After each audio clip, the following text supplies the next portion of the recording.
Assalamualaikum warahmatullahi wabarakatuh. Alhamdulillah, alhamdulillahirabbil alamin. Wassalatu wassalamu ala asrofil anbiya'i wal mursalin sayyidina wa maulana Muhammadin wa ala alihi washabihi wa barik wasallim ajmain. Bapak Ibu jamaah kuliah subuh rahimakumullah. Pagi ini kita dapat dipertemukan kembali dalam acara kita yang insya Allah pada kesempatan pagi hari ini kita akan bersama dengan Ibu Profesor Dr. Indah Prihartini, Magister Pertanian. Beliau adalah staf pengajar di Universitas Muhammadiyah Malang. Dan hari ini kita akan bersama-sama berbicara tentang bagaimana pertanian kota berbasis keluarga sebagai alternatif dalam memperkuat ketahanan pangan. Dan tentunya dalam kesempatan yang berharga ini, karena bertitik tolak dari Al-Quran yang merupakan petunjuk dan sekaligus sumber dari ilmu pengetahuan untuk kita semua yang terdapat dalam surat Al-A'raf, di mana ini bisa kita jadikan sebagai rujukan tentang bagaimana tanah yang baik, tanaman-tanamannya, kemudian tumbuh subur dengan izin Tuhan, dan juga tanah yang buruk, tanaman-tanamannya akan tumbuh merana. Demikianlah sebagai penjelasan yang berulang-ulang untuk kita bahas dalam kesempatan pagi hari ini. Untuk selanjutnya, selamat pagi Ibu Indah Prihartini. Assalamualaikum. Waalaikumsalam, selamat pagi Pak. Alhamdulillah sehat ya Bu. Alhamdulillah sehat. Monggo Ibu, kita mohonkan pencerahannya dalam kesempatan kuliah subuh pagi hari ini. Dipersilakan monggo Ibu. Baik Bapak, beberapa waktu yang lalu kita sudah bertemu ya di Solo ya. Kita bicara soal pertanian organik, terutama bagaimana kita memperbaiki kondisi lahan kita. Nah ini kebetulan yang tema kali ini temanya adalah pertanian perkotaan untuk meningkatkan ketahanan pangan keluarga, nggih.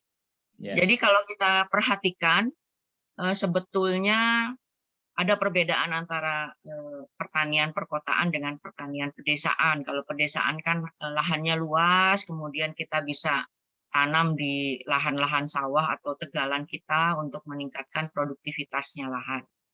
Di tanaman perkotaan, pertanian perkotaan lahannya sempit, sehingga kita harus bisa memanfaatkan bagaimana dengan lahan yang sempit itu kita tetap bisa memproduksi tanaman pangan atau tanaman hortikultura.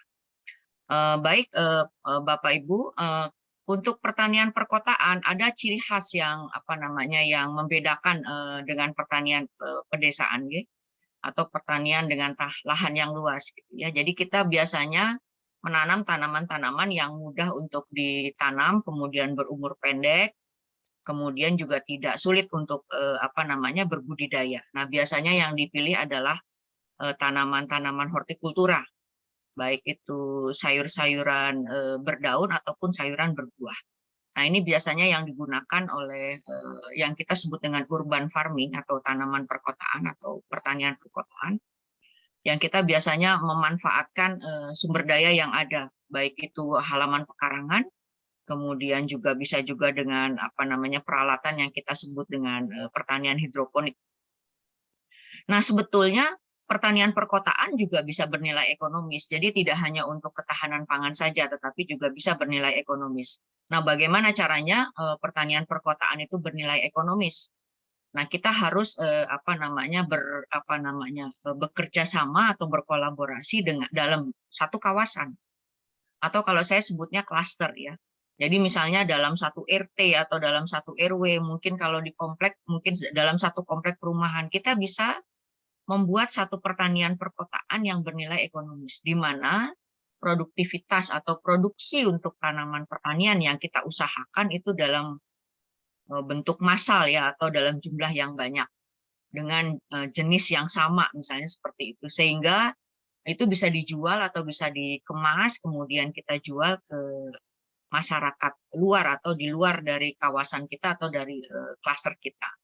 Nah, itu sudah banyak kita lakukan di beberapa tempat. Kalau kami kebetulan ada di Kota Malang, ya juga sudah ada di Kota Malang itu rumah-rumah. Kadang ada ini yang salah satu contoh di perumahan, ada ibu-ibu PKK yang dia memanfaatkan halaman pekarangannya sendiri atau halaman pekarangan rumah yang kosong dengan izin yang punya rumah atau dengan izin tempat.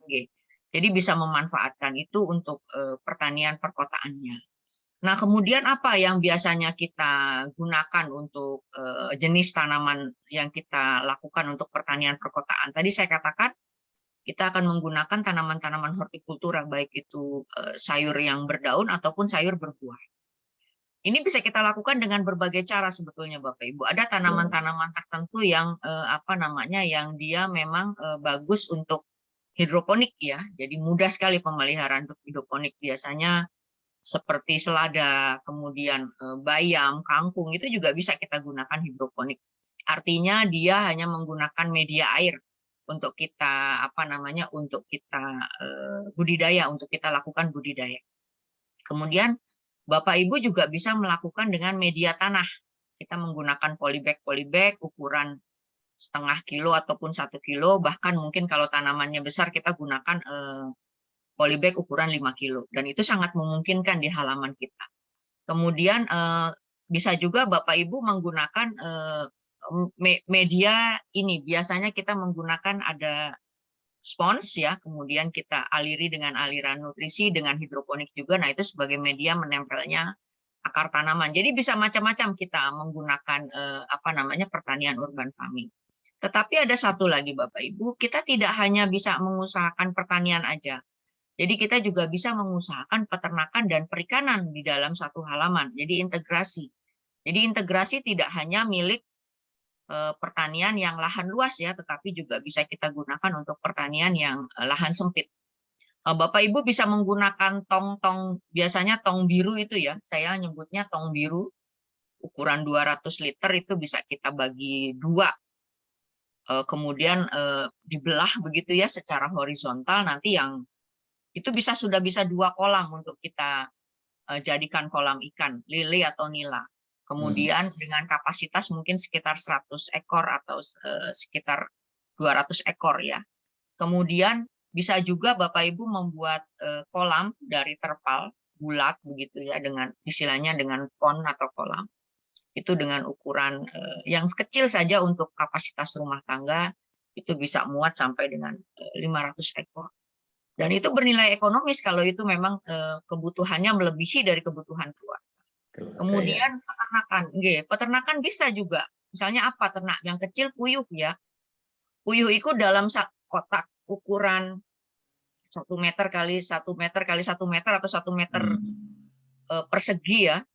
Kotak 1 meter pangkat 3 ya, 1 meter kubik begitu ya, itu bisa muat untuk 50 ekor puyuh. Nah, telurnya kalau misalnya dia bisa bertelur sehari 80% aja, kita udah mendapatkan 80 telur puyuh, dan itu merupakan gizi sumber protein untuk anak-anak kita, untuk mencerdaskan anak-anak kita. Kemudian bisa juga ayam. Bapak Ibu bisa menggunakan ayam kampung ya, yang bertelur begitu ya. Selain dia mendapatkan anaknya bisa ditetaskan, dia juga bisa kita ambil untuk telurnya. Jadi untuk ketahanan pangan keluarga tidak harus hanya sayur. Jadi nanti kalau makan sayur aja gizinya, proteinnya dari mana gitu. Harus beli lagi. Beli pun kita bisa memanfaatkan hasil pertanian hortikultura kita, misalnya itu berlebih untuk keluarga, kita bisa jual untuk membeli lauk ya. Untuk membeli lauk, ikan dan ayam atau tahu dan tempe. Tetapi kalau kita tidak mau belanja dari luar, semua ada di halaman misalnya ya. Jadi satu halaman untuk semua kebutuhan gizi keluarga itu juga bisa kita mix, kita integrasikan antara ikan, ayam atau puyuh dengan tanaman hortikulturanya. Hortikulturanya Bapak Ibu bisa tanam beragam, ya.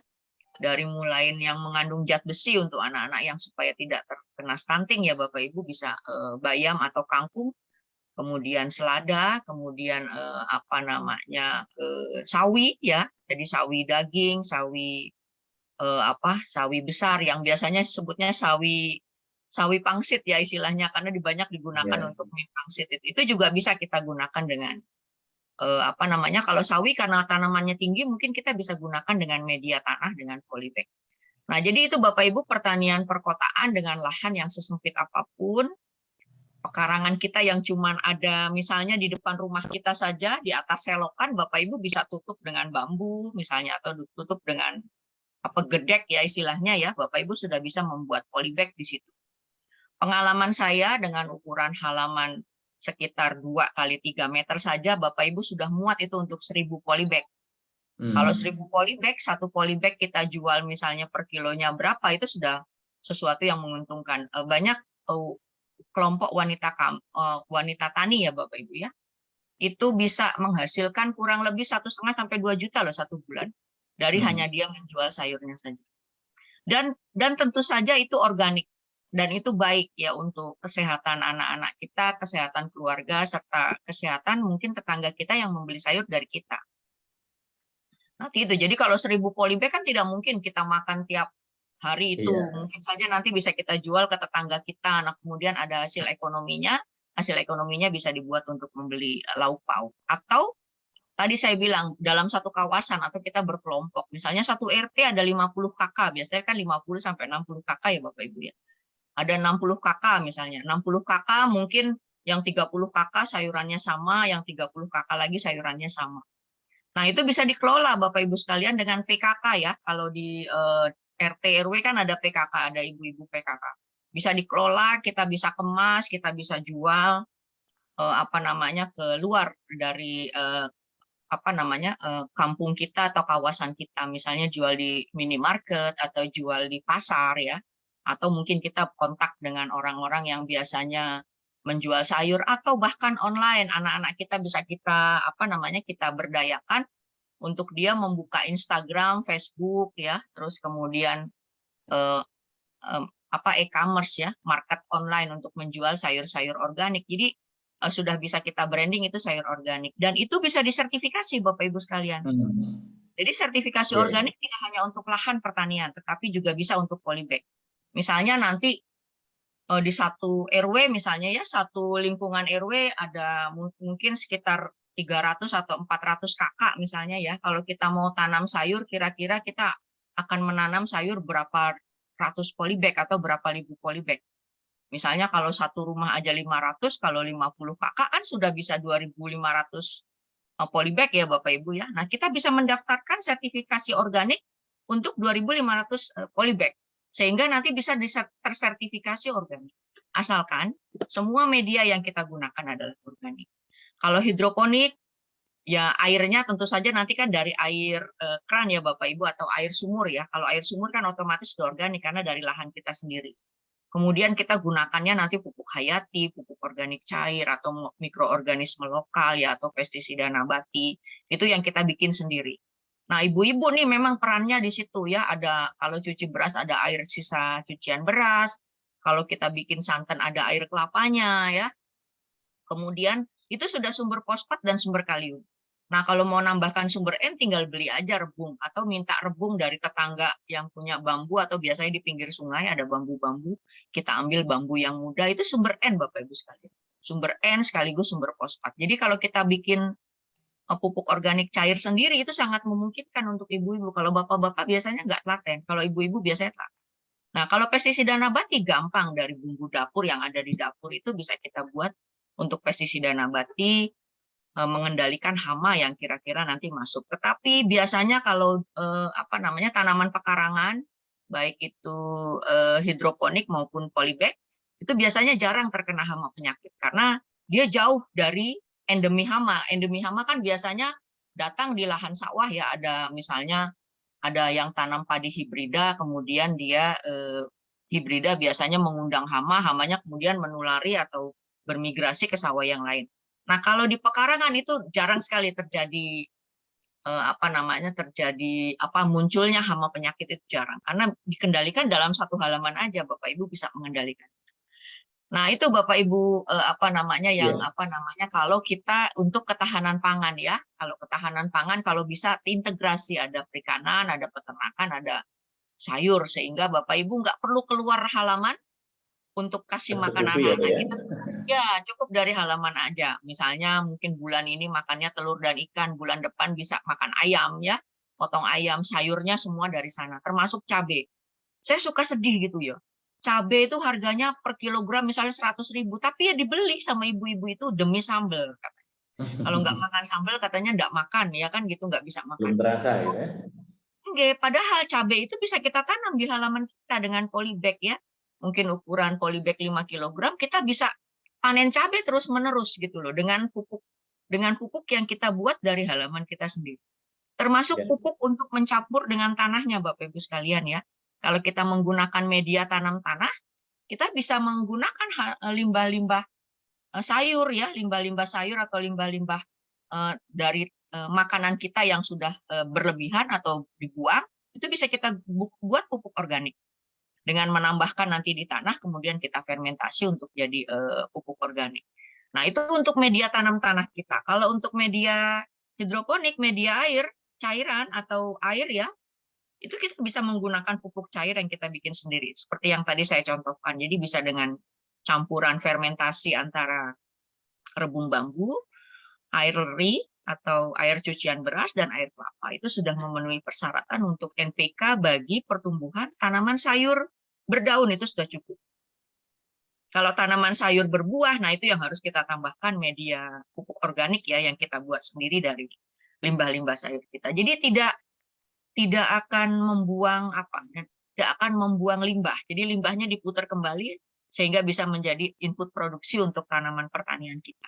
Termasuk Ya. nanti kalau ada lele, air lelenya bisa disiram untuk tanaman, kemudian dari kotoran ayam, kotorannya bisa kita campur untuk fermentasi dengan sayur-sayur atau limbah rumah tangga. Jadi istilahnya zero waste, jadi tidak ada limbah, tetapi kita menghasilkan sesuatu, memproduksi sesuatu. Nah, kalau untuk pengendalian hama gampang tadi dengan bumbu dapur yang ada di rumah aja kita udah bisa bikin pestisida nabati. Jadi itu untuk ketahanan Ya, pangan Ibu, keluarga sangat gampang. ini Jadi memang dengan ayam 10 ekor, kemudian atau 5 ekor ya, atau puyuh 50 ekor misalnya, kemudian dengan lele misalnya sampai dengan 200 ekor, dan tanaman sayur hidroponik atau polybag, itu sudah cukup untuk ketahanan keluarga, ketahanan pangan keluarga. Kalau mau bernilai ekonomis, maka kita harus berkelompok dengan teman-teman yang teman-teman lain yang satu RT atau rumah tangga lain untuk memelihara atau berbudidaya yang sejenis. Misalnya lele semua, nila semua, atau misalnya ayam gitu ya, kemudian sayurnya apa. Sehingga nanti kita bisa menjual secara berkelompok. Dan tentu saja ini luar pengurus biasa Ibu. Ini memang pengurus RT pengalaman dan yang RW luar bisa biasa. mengelolanya Pak untuk bernilai Dan ekonomi. Mungkin itu Bapak. dan Terima kasih. terima kasih Ibu. Jadi kesempatan yang berharga ini mungkin sebagai eh, himbauan akhir kepada jamaah kuliah subuh di Akademi Hikmah ini, Bu. Monggo silakan sebelum kita tutup, monggo. Oke, Bapak Ibu sekalian, sebagai Muslim ya, tentu saja kita diberi rahmat dan rezeki oleh Allah dengan lingkungan kita yang kaya raya, terutama di Indonesia. Cuma kita belum memanfaatkannya. Tanda kita bersyukur adalah memanfaatkannya, sehingga kita tidak perlu membeli barang dengan nilai ekonomi yang tinggi, tetapi kita bisa memelihara sendiri dan kita bisa mendapatkannya secara gratis untuk kepentingan kebutuhan pangan kita. Dan nanti anak-anak kita menjadi cerdas karena dia akan bebas dari stunting, karena dia bebas dari residu pestisida yang kita temui dari sayur-sayur yang ada di luar. Selain itu, Bapak Ibu bisa berkelompok, berjamaah tentu saja dengan jamaah masjid untuk mengelola untuk menanam sayur bersama atau memelihara ternak bersama atau memelihara ikan bersama, sehingga kemakmuran itu tidak hanya di rumah kita, tetapi kemakmuran itu juga untuk jamaah kita, untuk lingkungan kita, untuk kawasan kita. Mungkin itu Pak, terima kasih. Assalamualaikum warahmatullahi wabarakatuh. Waalaikumsalam warahmatullahi wabarakatuh. Amin, terima kasih Ibu Profesor Indah Priyartini atas waktunya. Semoga nanti lain kesempatan kita dapat bertemu dalam kesempatan untuk tema yang lain. Kita akhiri kuliah subuh pagi hari ini. Terima kasih. Akhirul kalam. Assalamualaikum warahmatullahi wabarakatuh. Waalaikumsalam warahmatullahi wabarakatuh.